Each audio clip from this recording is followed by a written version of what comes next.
Bapa di sorga, kami mengucap syukur dan terima kasih lewat PRT malam ini kami boleh terus berdoa, kami bersyukur untuk kesaksian-kesaksian yang kami dengar. Tuhan Maha Hidup, Tuhan Maha Memelihara, Tuhan Maha Setia. Tuhan, biarlah melalui seluruh pelajaran firman, iman kami dikuatkan, diteguhkan, dan bersandar kepada firman-Mu, kami boleh menjalani hidup yang berkemenangan dan terus memuji Tuhan. Tuhan juga bersyukur, kami bersyukur boleh berdoa bersama-sama. Tuhan beri kami hati yang sepakat, yang sehati, yang kompak untuk berdoa banyak hal. Biarlah kami boleh setia menjadi prajurit-prajurit doa. Sebab gereja yang berdoa adalah gereja yang bertumbuh, gereja yang berdoa adalah gereja yang sehat, dan melalui doa dan berjaga-jaga, kami tidak akan jatuh dalam pencobaan si jahat. Terima kasih Tuhan, sekarang kami belajar firman-Mu, pakai hamba-Mu yang lemah, terbatas, dan hina dina ini, jadikan dia saluran berkat buat kami sekalian.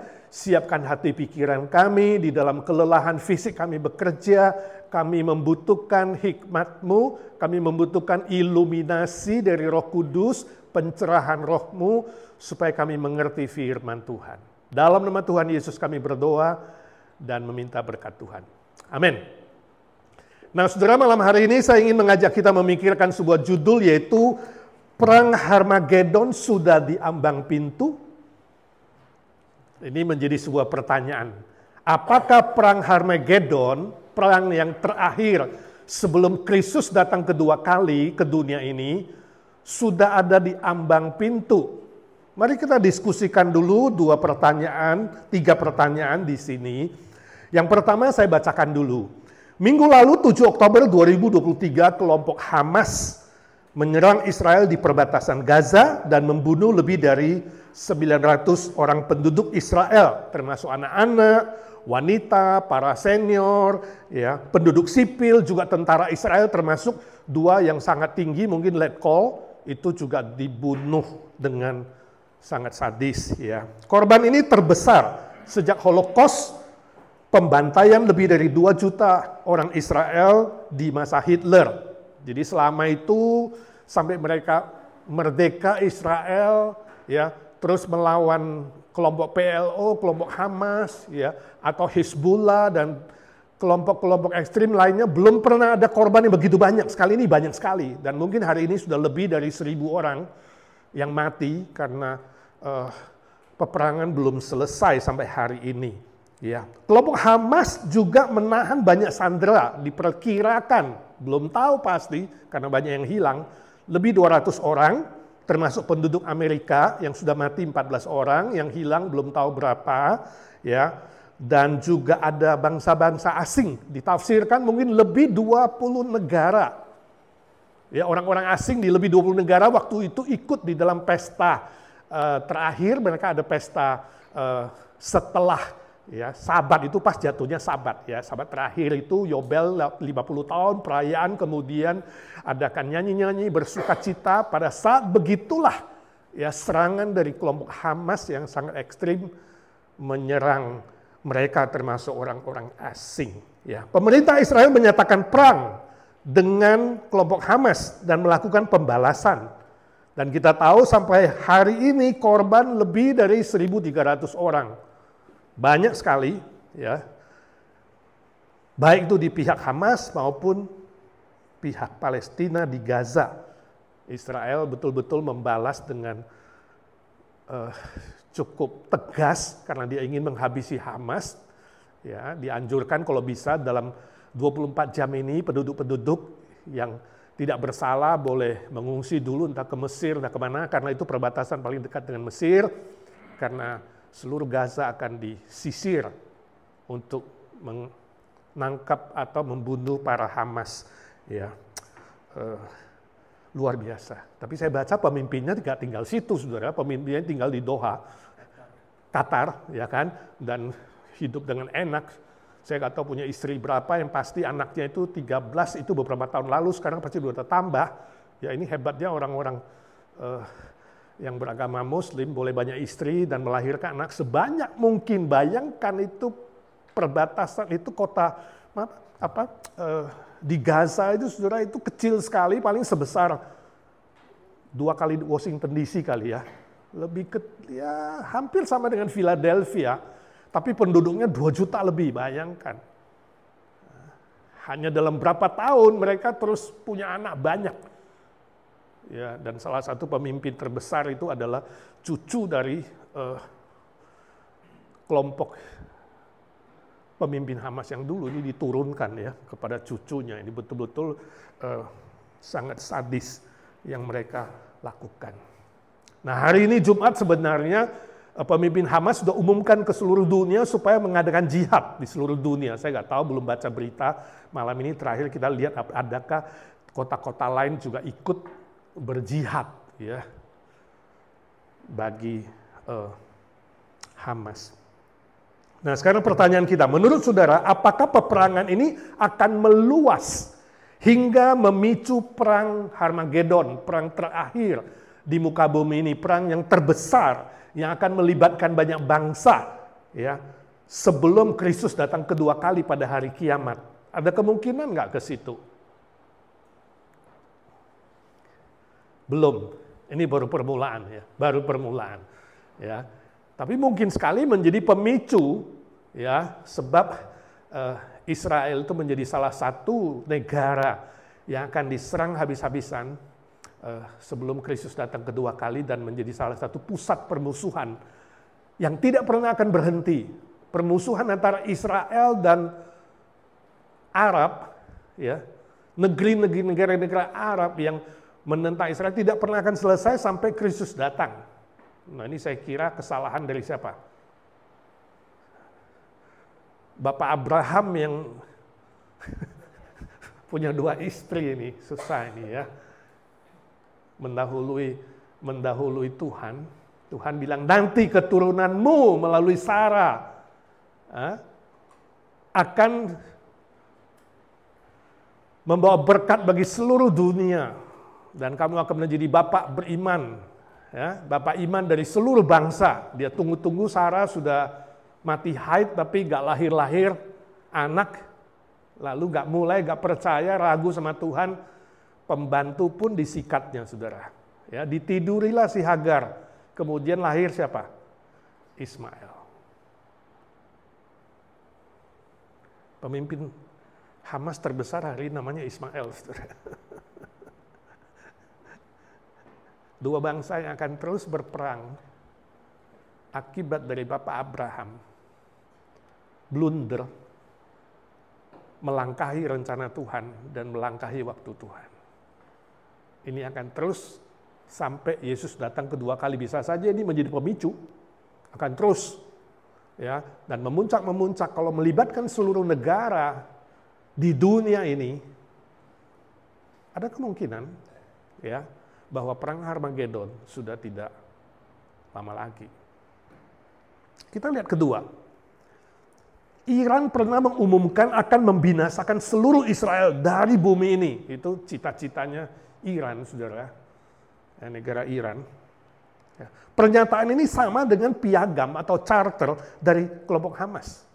Kalau saudara membaca charternya mereka, ya, bahwa mereka akan menghabisi semua Israel dari planet bumi, baik itu bayi, perempuan, gak ada pilihan, gak ada kecuali, semua akan diserang habis dari planet bumi. Itu cita-cita mereka. Ya. Sementara itu Rusia yang menyerang Ukraina sejak Februari 12 telah memakan korban sekitar 500.000 orang. Sampai hari ini belum selesai. Ya, Rusia, Putin masih berambisi ya untuk mengambil kembali negara-negara yang dulu tergabung dalam Uni Soviet. Ya, sudah melakukan banyak serangan kepada negeri-negeri tetangga, dan hari ini dengan Ukraina belum selesai. Ya. Dan Putin pernah katakan bahwa dia punya bom biologis yang sangat ampuh, ya, Rusia ya, punya bom biologis yang sangat ampuh yang bisa membinasakan 50% penduduk Amerika Serikat dalam waktu 7 hari. Hebat ya kalau dia pakai senjata biologis. Gak tahu benar atau salah, yang pasti belum dipakai. Ya. Pertanyaan kita adalah, mungkinkah Hamas adalah alat Iran atau Rusia untuk memusnahkan Israel atau memicu perang Harmagedon? Mungkin nggak? Bahwa ya Hamas itu adalah alat dari Iran karena memang punya moto yang sama, tujuan yang sama, motif yang sama, dan piagam yang sama, ya, dan dipakai oleh Iran. Atau Rusia yang memasok senjata, kita nggak tahu senjatanya dari mana, uangnya dari mana, tapi diperkirakan adalah Iran dan Rusia. Ya. Atau bisa saja memicu perang Harmagedon. Kalau saudara membaca Wahyu pasal 6 ayat 2, dan Zakaria 6 ayat 2 itu muncul kuda putih. Sebelum Kristus datang kedua kali akan muncul ya kuda putih dengan penunggangnya, itu simbol dari apa? Militerisme. Simbol dari peperangan. Ya. Dan dikatakan bahwa kuda putih itu akan lari ke barat. Kalau lari ke barat berarti datangnya dari mana? Dari timur. Bisa saja Rusia salah satunya, atau diam-diam China juga membackup, sekarang belum bersuara. Sebab orang Chinese paling pinter, saudara. Ya, saya kira Xi Jinping presiden yang paling pinter, dia akan lihat dulu kapan dia akan ikut masuk. Sekarang biarin dulu deh, kita lihat dulu deh bagaimana Iran dan Rusia menyerang ya Israel dan kemudian di backup oleh Amerika. Ya, nah bisa saja kalau kuda putih itu lari ke barat berarti sumbernya dari timur. Tapi ya, kata penghubung itu juga bisa ditafsirkan, nanti kalau saudara baca Wahyu 6 dan Zakaria 6, itu bisa ditafsirkan dari barat. Jadi bisa ke barat, bisa juga terjemahan lain adalah dari barat. Kalau dari barat berarti siapa? Amerika dan sekutunya. Nah pertanyaan kita, mungkinkah Amerika juga telah diperalat untuk melahirkan terorisme? Saudara tahu waktu zaman Obama, Demokrat, jadi presiden, dia mengirimkan berapa cash ya, ke Iran. Dan setelah Biden jadi presiden dalam pemerintahan dia, berapa waktu yang lalu dia kirimkan berapa? 16 billion kalau salah, cash ke Iran, saudara. Nggak tahu tuh deal-deal apa yang sebenarnya. Dan saudara tahu, kalau memang Iran memberikan uang, mensupport senjata dan dana kepada Hamas, dan kemudian Hamas menyerang Israel dan kemudian berperang kini melawan Amerika yang juga mengirimkan kapal perangnya, berarti apa? Senjata makan tuan. Berarti ini apa? Dari barat. Sehingga ada teori mengatakan Amerika lah sumbernya peperangan di muka bumi ini. Dan melawan diri sendiri. Seperti yang terjadi pada zaman Bush ketika 9/11. Ketika terorisme punya dana dan punya sumber menyerang kembali ke Amerika. Saudara, ini bisa terjadi. Karena dunia gila, politik gila, saudara, hari ini kita nggak tahu. Ya, ini bisa saja terjadi. Nah pertanyaannya, bila saudara adalah Presiden Biden, apa yang akan saudara lakukan? Kirim kapal perang? Ya. Kemudian Israel mulai menyerang dan gak lama dia bilang, oh Israel jangan-jangan nanti kamu melakukan war crime, ya, kejahatan perang karena menyikat. Tapi susah karena Hamas bersembunyi di mana? Di penduduk sipil, di rumah sakit, ya kan? Di perumahan, ya. Bisa saja kena penduduk sipil. Tapi ketika penduduk sipilnya dibunuh habis-habisan, ya kan? Nah, ini menjadi sebuah pertanyaan. Berapa besar kelompok Barat menuding kesalahan itu dimulai dari Hamas? Ya. Inggris sendiri memperingatkan Israel, hati-hati, kamu harus bisa melakukan dengan baik, ya. Jangan-jangan melakukan kejahatan perang. Padahal kelompok Hamas sedang melakukan kejahatan perang yang tidak berperi kemanusiaan. Ini posisinya, saudara. Ya, ini keadaannya, situasi 1 minggu ini ketika kita melihat berita-berita ya, dan membaca bagaimana sumber peperangan ini terjadi. Ya. Saudara mau ngapain kalau jadi Biden? Kirim uang lagi? Dan uangnya adalah uang pajak saudara. Oke, nanti diskusikan. Nomor 3. Mendengar berita-berita perang di bumi ini, apa reaksi saudara? Takut? Khawatir? Ya? Atau marah? Ini gimana ini? Ya? Presiden Amerika juga gak benar. Sudah mulai marah-marah. Ini gimana ini? Ketidakadilan. Kesel. Kenapa ada ketidakadilan? Bahkan mungkin marah sama Tuhan. Tuhan, bagaimana? Kenapa terjadi? Ya, macam-macam. Bisa saja marah, ya kan? Atau sedih. Aduh, kesian ya. Aduh, anak-anak dibunuh dengan sangat sadis. Ya, sangat sedih. Kecewa. Kecewa dengan siapa? Bisa saja pemerintah, kecewa dengan politikus, kecewa dengan Tuhan, bisa juga, ya kan? Atau stres. Aduh, pusing dengar berita-berita begini, stres lebih baik nggak ikut denger lah, lebih baik ke PRT nyanyi-nyanyi gitu ya. Atau cuek, biarin aja, toh bukan family gue yang mati, ya nggak ada hubungan, cuek aja. Atau tertarik, waduh seperti anaknya Ira, waduh ayo come on, ya kan, lebih seru kalau bisa gitu ya. Yang suka perang. Bila perlu ikut demo gitu ya. Yang ekstrim ikut demo, mau ada yang belain Hamas, ada yang belain Israel. Atau bersyukur, syukur kepada Tuhan ya, bahwa ini perang terjadi. Bisa nggak syukur? Hah? Bisa dong, sebab apa? Yesus sudah bilang bahwa sebelum dia datang kedua kali akan ada banyak perang. Nah kalau nggak terjadi gimana? Salah dong Yesus. Jadi kita bersyukur sebab apa? Nubuat Tuhan Yesus itu betul. Alkitab tidak salah. Jadi bersyukur satu pihak, tapi satu pihak lagi apa? Sedih, kecewa, susah. Nanti kita belajar. Atau titik-titik. Apa respon saudara? Hah? Tertarik. Ada yang tertarik. Mungkin ini macam-macam. Ada yang tertarik, ada yang takut, ya kan? Sehingga hari ini nggak berani keluar, katanya ada, oh waduh ini jihad seluruh dunia ini.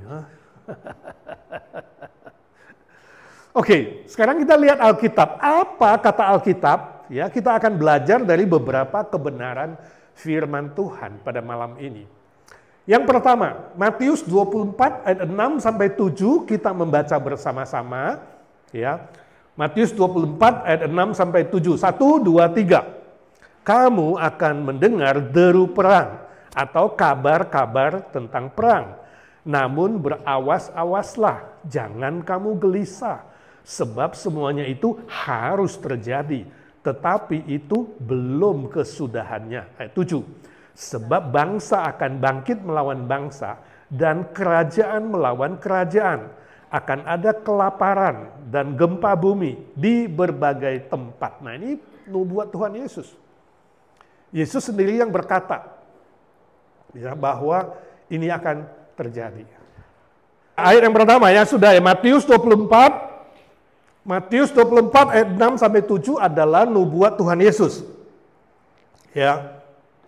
Khotbah Tuhan Yesus tentang akhir zaman. Dia bilang bahwa deru perang dan kabar-kabar perang akan terus muncul. Jadi saudara jangan heran, di dunia ini masih ada perang-perang yang belum selesai. Ya, Korea Utara dan Selatan, ya kan? Perang di bekas Uni Soviet, ya, di Timur Tengah, ya. Banyak sekali negara, mungkin belasan yang masih perang yang berkepanjangan yang belum selesai, ya. Nah, perang Harmagedon itu berhubungan erat dengan nubuat Tuhan Yesus ini. Tanda-tanda tentang akhir zaman. Perang dan deru perang yang tidak pernah akan selesai, itu akan terus bertambah, dan nanti memuncaknya adalah perang Harmagedon. Itu menurut Wahyu pasal 16 ayat 14 sampai 17. Nah, di situ muncul kata Harmagedon di ayat 16 ya, ketika malaikat melemparkan cawan ketujuh ke muka bumi. Nah, itu klimaks dari murka Allah terhadap dosa manusia dan kejahatan si iblis. Jadi nggak gitu cepat, tapi kita nggak tahu. Yang pasti klimaksnya adalah setelah muncul antikristus, setelah muncul iblis dengan segala taktiknya, setelah peperangan ini kemudian memuncak dengan jumlah kematian di seluruh dunia, seluruh bangsa melawan bangsa dan kerajaan melawan kerajaan, maka cawan ketujuh dilemparkan dan itu perang Harmagedon, dan yang mati adalah 1/4 jumlah penduduk di bumi ini. Itu akan terjadi sebagai klimaks. Jadi bisa saja ini adalah sebuah pendahuluan ya, menuju kepada perang yang terakhir. Nah, apa aplikasinya untuk kita? Firman Tuhan tadi mengatakan tidak usah gelisah dan takut. Kalau kita bandingkan dengan Yohanes 16 ayat 33, Tuhan Yesus berkata, memang di dunia ini kamu menderita. Memang di dunia ini ada penganiayaan. Memang di dunia ini ada kejahatan, ketidakadilan, dosa, dan berbagai macam hal yang tidak baik, yang tidak enak, yang tidak nyaman, termasuk peperangan. Tapi jangan khawatir sebab aku telah mengalahkan dunia, kata Yesus. Dan damai sejahtera yang kuberikan kepadamu, itu akan membuat kamu tetap gak usah gelisah, ya, gak usah takut, tapi tetap tenang. Nah, ini sikap pertama. Jadi sikap pertama dari kita adalah kita bersyukur bahwa nubuat Yesus benar. Lalu kita tetap tenang. Kalau gak tenang, Yesus bilang apa? Gak bisa berdoa. Kalau kamu tenang, kamu bisa berdoa dan berjaga-jaga, dan kamu bisa menghadapi semua persoalan bersama dengan Tuhan. Oke, itu adalah yang pertama. Yang kedua, 2 Petrus 3 ayat 10-11, mari kita membaca bersama-sama. Buka suara, 1, 2, 3. Tetapi hari Tuhan akan tiba seperti pencuri. Pada hari itu langit akan lenyap dengan gemuruh yang dahsyat, dan unsur-unsur dunia akan hangus dalam nyala api. Dan bumi dan segala yang ada di atasnya akan hilang, lenyap. Jadi, jika sesuatu ini akan hancur secara demikian, betapa suci dan salehnya kamu harus hidup. Jadi, saudara, peperangan ini nanti akan membuahkan apa? Membuahkan kebakaran besar. Itu klimaksnya. Seluruh planet bumi akan terbakar dan dikatakan apa? Habis. Hilang lenyap. Ya. Itu hari kiamat. Jadi klimaksnya waktu itu walaupun masih ada sisa penduduk di bumi, semua kebakaran. Ibarat kalau saudara itu kayu yang dibakar itu ya, kalau masih hidup itu jadi arang, kalau mati jadi debu. Paling itu, dua-dua habis. Ya, nggak ada lagi yang kayu kelihatan. Dari awalnya kayu, begitu kebakaran, kalau mati ya jadi debu, ditiup aja hilang. Kalau masih sisa, saudara, arang juga. Itu yang akan terjadi. Ya, seluruh dunia, seluruh bumi. Jadi ini dimulai dari Timur Tengah, Israel, dan kemudian akan merembet ke yang lain-lain. Kalau nanti benar-benar kalau negara-negara besar, Amerika dan sekutunya, Rusia dan sekutunya, China dan sekutunya, ditambah dengan Timur Tengah yang seluruhnya melawan Israel. Ini beruntun, saudara, ya, menuju kepada Harmagedon. Jadi aplikasinya apa? Janganlah saudara berharap pada hal-hal duniawi dan materi yang segera akan lenyap. Jangan taruh harapanmu ya pada hartamu, pada rumahmu, pada harta benda, pada orang-orang, pada manusia, pada dunia yang akan lenyap. Kamu kecewa nanti. Udah kecewa makin kecewa, udah stres makin stres, udah sedih makin sedih, dan makin susah karena saudara menaruh harapan pada orang, pada manusia, pada benda, pada politik, pada militer, pada sesuatu yang sementara sifatnya. Jangan, ya. Tetaplah menjaga kekudusan dan kesalehan hidup. Itu kata firman Tuhan di ayat ke-11. Pelihara kekudusan. Sehingga kapanpun kamu dipanggil Tuhan, kamu siap. Ya. Pelihara kesalehan. Kesalehan di situ adalah hati yang beribadah kepada Tuhan. Ya. Melayani Tuhan.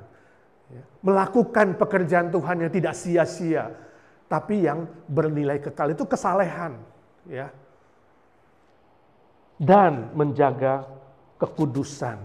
Barulah sebagai orang Kristen, saudara bisa menjadi saksi Kristus yang efektif dan produktif. Dimanapun Tuhan taruh, saudara efektif dan produktif. Ya. Nah pertanyaan, apakah orang Kristen boleh ikut perang dalam situasi seperti ini? Ya, ada orang yang pengen membela Israel, ada orang yang ingin membela kelompok Palestina, PLO, ya, atau Hamas, ya, atau Hezbollah. Ya. Nah orang Kristen boleh nggak bela? Wah kalau gitu karena Hamas dan Hezbollah di backup sama Muslim, kita bela yang Kristen, padahal Israel nggak Kristen juga. Saudara, Yudaisme ini yang masih belum Kristen juga, cuma 3% Kristen mungkin. Ya, saudara mulai bela-belain. Ya. Atau katakanlah kalau Amerika, saudara, ya berperang atau Indonesia perang dan saudara diminta untuk angkat senjata, saudara boleh nggak orang Kristen ikut perang?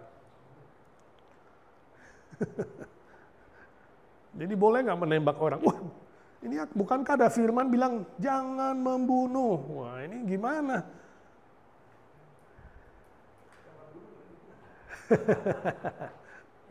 Saudara, ya, dalam etika perang, membunuh lawan itu diizinkan. Tapi, nah ini, motivasi dan tujuan perang itu harus jelas.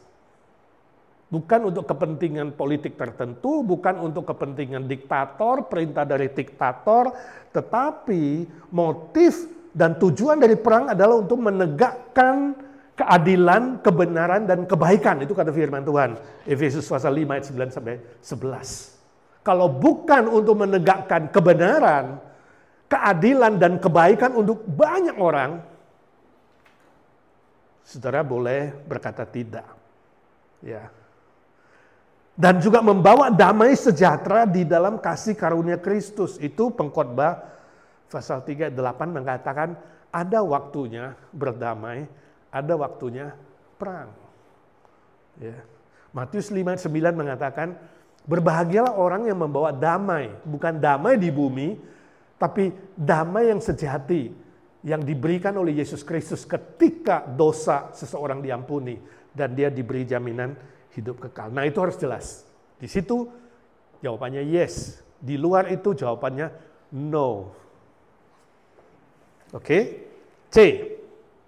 Ayat yang ketiga. Yudas 1, 24 sampai 25. Mari kita membaca bersama-sama. 1, 2, 3. Bagi Dia yang berkuasa menjaga supaya jangan kamu tersandung, dan yang membawa kamu dengan tak bernoda dan penuh kegembiraan di hadapan kemuliaannya. Allah yang Esa, Juru Selamat kita, oleh Yesus Kristus Tuhan kita, bagi Dia adalah kemuliaan, kebesaran, kekuatan, dan kuasa sebelum segala abad, dan sekarang, dan sampai selama-lamanya. Amin. Saudara, ini ayat yang sangat menghibur. Ini ayat yang sangat menguatkan bahwa Tuhan Yesus yang sudah mati dan bangkit itu Dia maha kuasa. Ya. Maha mulia, maha besar. Dia berjanji menyertai dan memelihara semua orang percaya sampai akhir zaman. Ya. Di dalam Matius bisa dia katakan aku menyertai kamu sampai kesudahan zaman, sampai kiamat. Ya kan? Filipi 1 ayat 6 mengatakan Tuhan Yesus Tuhan yang memulai pekerjaan yang baik di antara kamu, yang sudah menyelamatkan kamu, Dia tidak diam, Dia akan pelihara kamu sampai kedatangannya kedua kali, terakhir, sampai tuntas. Jadi Tuhan itu bukan hanya menyelamatkan, Tuhan Yesus bukan hanya memelihara kita dan menjaga kita, Dia berjanji menyertai sampai titik terakhir. Saudara, ini providensi Allah yang sangat-sangat luar biasa. Nah ini menjadi penghiburan kita di tengah-tengah situasi dan kondisi yang sulit termasuk perang. Ya. Yang tidak adil, yang tidak benar, yang tidak masuk akal. Banyak hal yang gak masuk akal terjadi dalam hidup ini. Tuhan Yesus bilang aku menyertaimu. Sehingga kamu bisa tetap kuat. Ya. Dan tidak tersandung, tidak jatuh, tidak ternoda, diprotek. Iblis pun gak bisa menyerang dan menang. Sebab diprotek, dilindungi sepenuhnya oleh Tuhan Yesus. Sebab apa? Sebab seluruh kejadian di muka bumi ini di bawah kontrol dari Tuhan Yesus. Dia yang pegang kendali. Walaupun untuk sementara Tuhan mengizinkan iblis itu seolah-olah berkuasa. Sementara saja. Sampai nanti muncul klimaksnya di perang Harmagedon. Kristus akan muncul dan mengalahkan iblis dan antek-anteknya.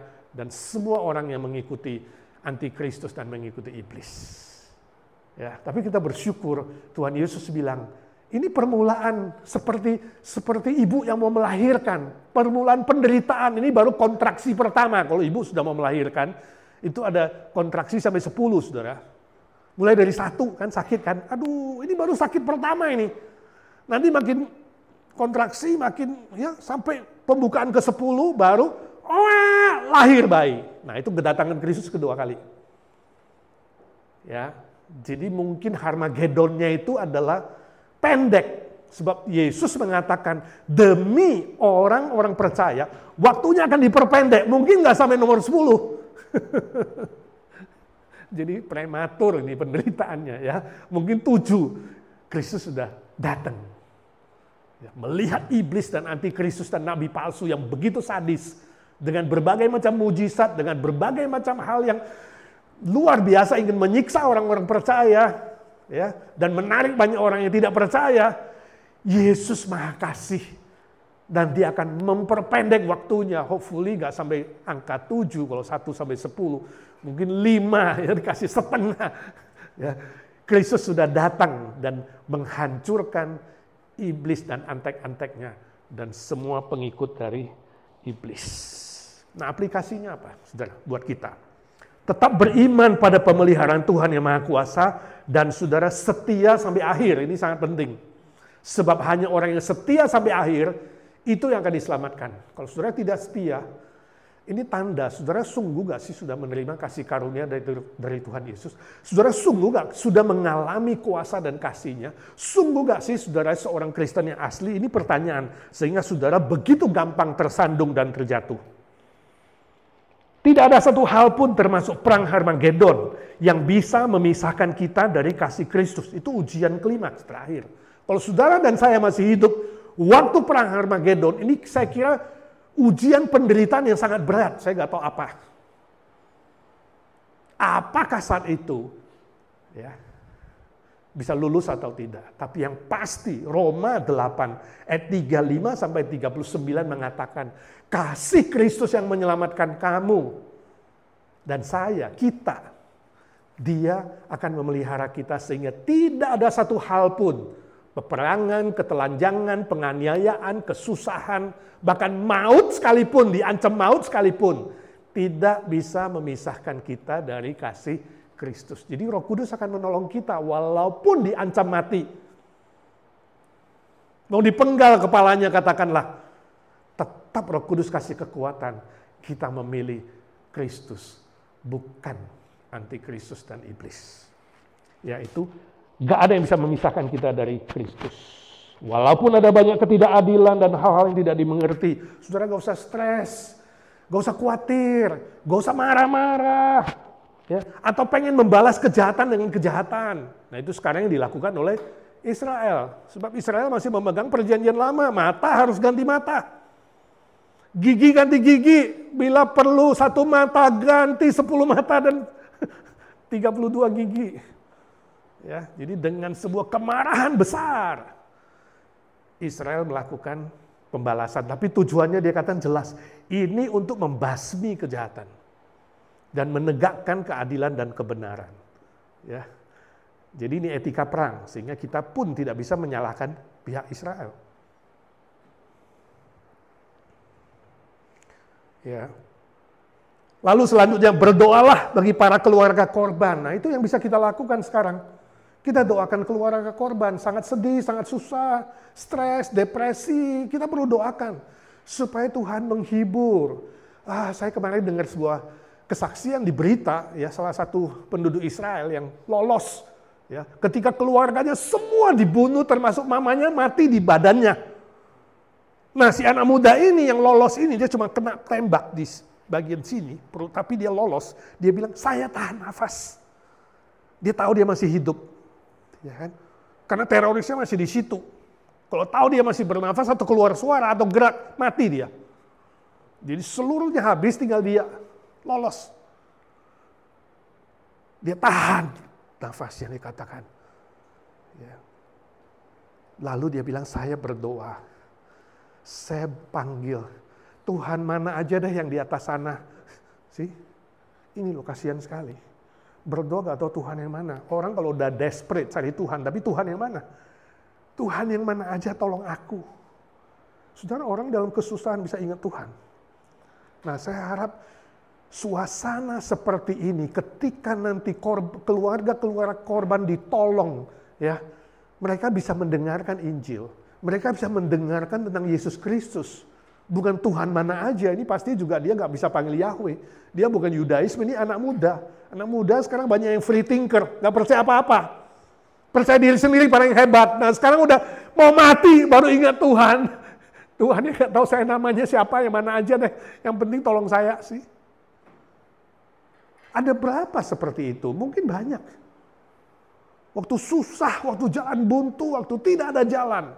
Kita harus berdoa, Tuhan, biarlah keluarga-keluarga korban bukan hanya dihibur, tapi juga ada kesempatan mendengar Injil tentang Kristus. Mesias yang sejati, yang sudah mengalahkan kematian, yang sudah mengalahkan maut, mengalahkan iblis dan mengalahkan kuasa dosa. Nah itu mereka perlu dengar. Kita berdoa dalam situasi apapun Injil diberitakan. Dalam situasi sulit, Kristus diberitakan. Sebab ini semua adalah peperangan rohani. Yang kita lihat ini adalah apa? Simptomnya. Perang, kelaparan, kesusahan, gak ada obat. Ya kan? Politikus lawan politikus. Ini semua diperalat oleh iblis. Ini peperangan rohani. Ya, seperti orang kalau sakit, saudara kalau sakit batuk, pilek, sakit kepala. Yang sakit apa? Saudara ada apa? Ada bakteri, ada virus. Yang saudara lihat itu simptom. Bukan simptomnya yang kita selesaikan, tapi akarnya. Minum antibiotik. Cari akarnya, salahnya di mana? Serang di situ. Itu sebabnya peperangan kita bukan melawan daging. Bukan. Bukan senjata lawan senjata, bukan. Ya. Bukan melawan secara fisik kita, melawan roh-roh di udara. Setan dan antek-anteknya. Itu sebabnya kita harus tekun berdoa. Ya, berdoa dan berjaga-jaga kata Tuhan Yesus, kamu tidak jatuh dalam pencobaan. Dan kabarkan Kristus ke seluruh permukaan bumi. Ini tugas kita. Ya, sebab apa? Semua suku bangsa harus dengar Injil dulu. Semua telinga harus dengar Injil dulu. Sebelum terjadi Harmagedon dan Kristus datang kedua kali. Sebab itu ujian yang terakhir akan membuktikan kamu asli atau kamu tidak asli, sungguh-sungguh diselamatkan atau tidak. Ya, tak ada damai di muka bumi ini. Percuma berdoa damai karena politik, itu damai cuma sebentar. Tadi duduk sebentar, gencatan senjata, ngomong-ngomong ya, perang lagi, perang lagi. Sejak Israel merdeka sampai hari ini, nggak pernah ada damai kok. Sejak dari Ismail melawan Ishak, nggak pernah ada damai. Sejak Esau melawan Yakub, nggak ada damai, saudara, sampai hari ini. Sampai hari ini. Ya, nggak ada perdamaian di dunia, kita tidak mendoakan perdamaian dunia secara politis, tapi kita berdoa perdamaian yang sejati dialami oleh setiap pribadi ketika mengenal Yesus Kristus, beriman kepadanya, dan bertobat. Itu terjadi damai sejahtera yang sejati yang diberikan oleh Tuhan Yesus. Amin. Itu menjadi pegangan kita bersama-sama. Ya, sebab secara manusiawi, secara duniawi, tidak mungkin ada damai.